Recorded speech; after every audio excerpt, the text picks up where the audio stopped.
Oven is lit. Dough's looking ready. We're going to kick it, make some pizzas. Santa Barbara Baker here. We're going to change it up a little bit. We're just going to, keep it mellow, make up a pie, show you guys what I've been up to with the Ooni Karu 16. I got it back on gas. I was firing some wood-fired, charcoal-fired pies over the weekend. Super fun. I'm sure you guys, if you have one of these, have probably tried it out. I'm late on the game on that because I'm a fan of the gas, I must say. And I think working with some wood-fired pies over the weekend only helped confirm that. The wood is super fun. I'm not going to lie. I really enjoyed it. I cooked some other things in there. I took it for a good whirl. But at the end of the day, I'm finding with these smaller ovens, the Ooni Karu 16 is what I'm working with here, it just gets hotter with the gas. By hotter, what am I talking about? Well, the oven overall gets plenty hot with the wood, but I was just finding that you can't get that stone quite hot enough without moving some coals on there and some other shenanigans. When if you just have the gas here, like I got it going, it's cranked, that stone's looking hot. Let's see, I've had this thing on for a while. Where are we at? Mid-deck here, 8:30, looking nice. And on the little thermometer here, I don't know how your guys work, but I feel like mine's kind of janky. I've never seen it run over like 8:15 or something on here. I've had it replaced, but I wouldn't trust this thing too much. Rely on your gun. And also, you know it if you've been baking for a while, how long your oven takes the heat up depending on the ambient temp and what you got going on. This thing is looking bomb. Got it set up on the marble here with our dough. I have it under some plastic. This is the dough recipe up on SantaBarbaraBaker.com. We're gonna give it a whirl as a same day dough, as in though it still is overnight. I bulk fermented overnight, balled it up this morning and just kind of let it sit all day. And you can see, wow, look at that bubble there. A little bit over, I don't know, or is it looking really good? Look at that, looking pretty bomb. We'll give it a try. How am I stretching these days? We're gonna go for a little hybrid style here. Always make sure your workspace is clean. It looks like I have something. We're outside here, so you never know what gets on your workspace. Clean it up. You got a little scraper, bench scraper, towel. You know the drill. Our dough have a little. This is how I do it. I just have a tub of flour here mixed with some semolina and get our dough popped out. I haven't done a same day one for a while because the temps have been so warm. I felt like it was a little sketchy, and it might be as I see these fat bubbles coming up. Just gonna plop it down in there. See what we can make of it. You can see maybe the color looks a little different on this one. I always use that recipe up on SantaBarbaraBaker.com. What I'll do though is just change it up with the flours that I mix in. This week I was feeling like I wanted to try to add a little bit of rye and a little more T85, so it's a little bit more, maybe less traditional than. When I have these big bubbles like this, it looks super sketchy, like that's gonna be a hole probably there. This is kind of like gently push it down here into the dough. This one I think we're just gonna have to probably pop. There it goes. All right, we're just gonna get it into a circle here. I feel like all these are gonna pop. It's a little bit warm here today. Not super warm, Santa Barbara warm. It's like mid 70s. So my dough has kind of proofed up quite a bit. I think I'll still make a bomb pie. And the rad thing, we're just making some pizza at home here. There's no big rush, so you can take your time stretching it. All right, what kind of pie are we gonna make today? I always use the same dough. I just gotta change up the stretch a bit. We're gonna go for like a hybrid thin crust. I don't know. We're just gonna make some pizza. We're gonna stretch it thin and big. We're gonna stretch it on this marble, and then I'm gonna move it to a wooden peel to launch it, because we're gonna try and max out the size. It's a 350 gram dough ball. That's what you get when you take my recipe and you divide it up into 4 balls, which I like to do for pizzas. This good size for Coda 16, Karu 16.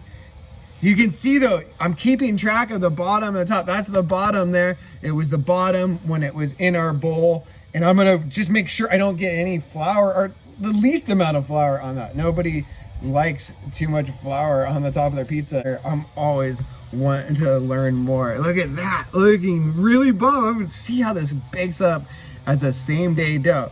All right, that looks pretty good. I mean, if you wanted to, you could build that probably right now and pick it up. We're gonna go even thinner though. So what I'm gonna do here, I'm gonna flip it upside down. I'm gonna hit it with even more flour here, making sure there's nothing weird in that flour bowl. You don't want anything to snag the bottom.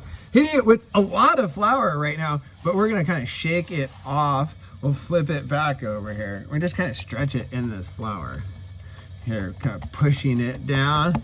All right, open it up maybe a little bit more here. I'm just peeping the oven. You remember I turned it down to low, not all the way low, just so the flames roll in. I see it's cooled down to 663 on the little thermometer out front. I mean, that thermometer tells you something. I say it's janky, but it's giving you some sort of information on whether that oven is hot or not. All right. All right, fam, let's clean it up here. Keep my blabbering to a minimum. Like that'll happen. Okay, here, looking pretty good. Let's get it all, see all that excess flour? You would never want that to go into your oven or on your peel. So what we're gonna do here is just clean it up. All right, I told you guys, we're gonna stretch on the marble like we did here, but we're gonna move to this wooden cutting peel, which I now have ready. It doesn't need any flour on there because we hit the flour at the bottom. If you're concerned a little bit, you can hit it with a little bit of flour here, but you wanna make sure, look at, you don't want too much excess flour here. I can even just dump that off a little bit. Okay, on here, our final little stretch here. It feels a little bit thick on the edges, so I'm just gonna go through and push it with my fingers. I have a 16-inch peel here. Looks like I'm a little short on the sides, so let's open it up even more. Stretch it like this, open it up, it's super thin. Wow, I see a sketchy part for sure. Look at that right there, that's looking really thin. We'll see, this might be definitely curtains in the oven if that thing. We'll take it for a little bit longer bake and that should set it.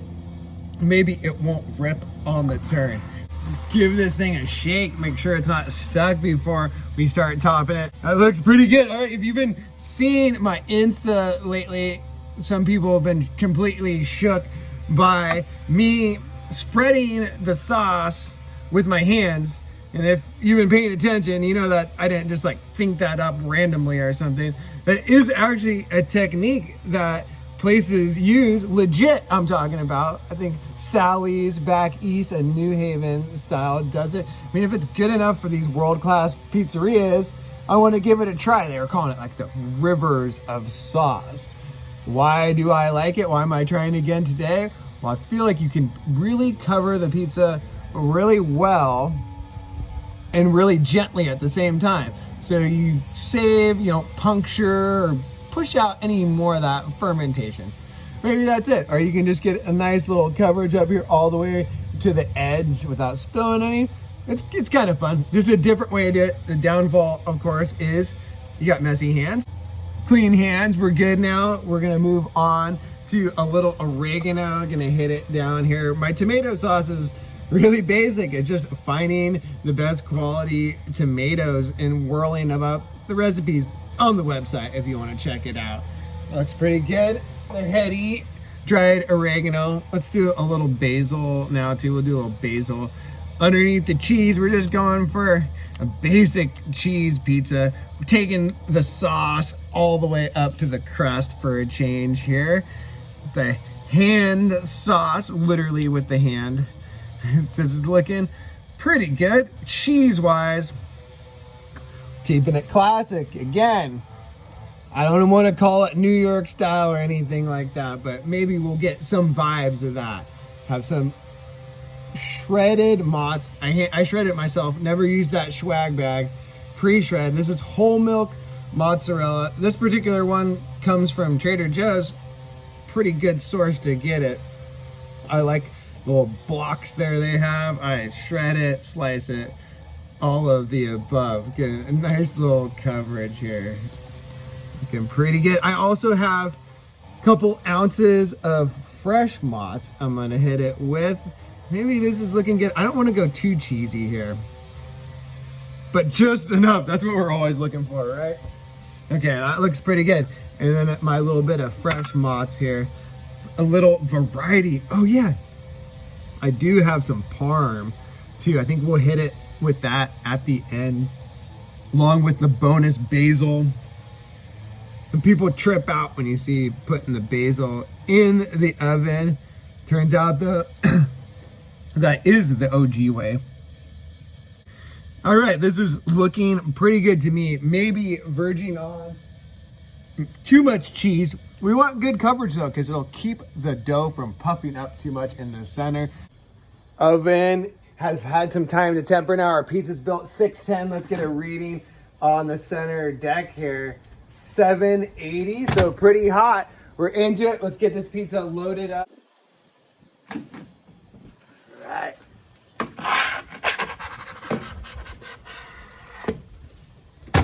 Close it up. You can see there, the oven's on low right now, but the flame is up just enough so it starts rolling over the top of the pizza.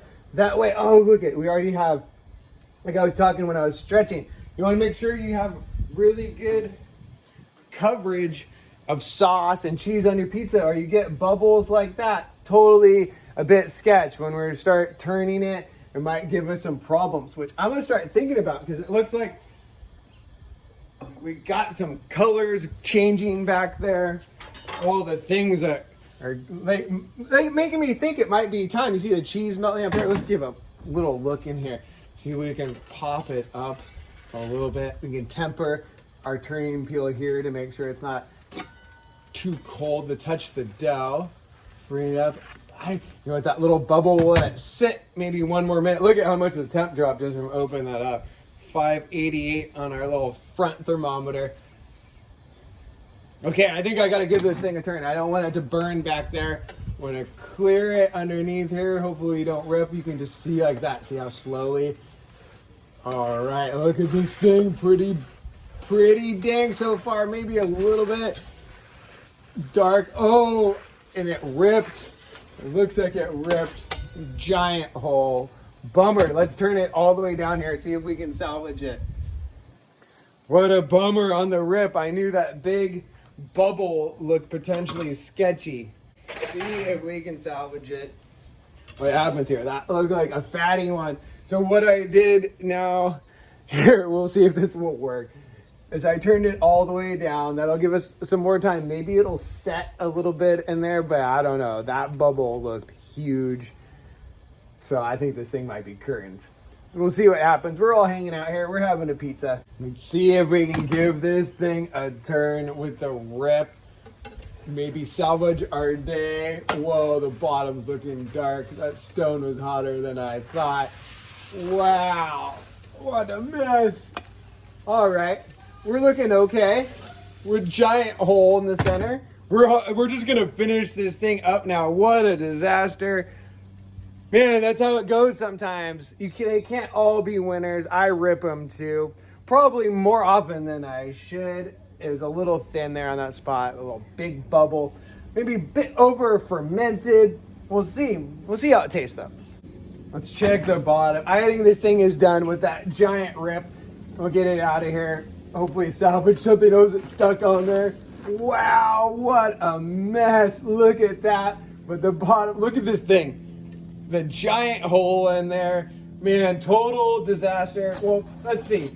That looks like maybe 50% disaster. Always a super bummer. I'm not gonna lie. I'm keeping the vibe high, but I'm always bummed when I rip them. Well, it ended up being pretty much a bust. We got that giant hole here. You see here, maybe a little bit underdone and overdone at the same time. That's just the way it goes sometimes. At the mercy of the dough and conditions. Let's slice it up here and just take a little look here. But look at that though. The part that survived, I mean, I think that's a little dark on the bottom, but look at the whole structure in there. It still looks pretty good. That's right. You rip your pizza, bums you out hardcore, but then you start salvaging a little slice like this and maybe the day will be redeemed. Let's give it a try.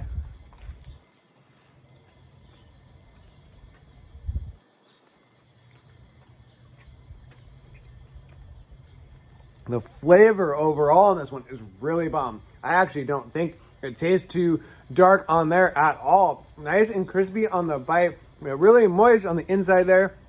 All things I really like in a pizza. You can see the top there, maybe a little bit of gum line. I pulled the pizza kind of early because I could see we should have let it cool maybe a little bit. I had the oven maybe slightly too hot for this style for a little bit longer bake, and that could have solved that. I would have let that go a little bit longer. Overall, though, we're salvaging something here. You know, maybe 25, 30% of the pizza we lost to the pizza gods. That's the way it goes sometimes. Check out the dough recipe, though. We're just giving a whirl on the same day. Maybe you'll have better luck. The recipe's up on SantaBarbaraBaker.com. This was the no-knead instant yeast recipe. Check it out. Love you all. One love.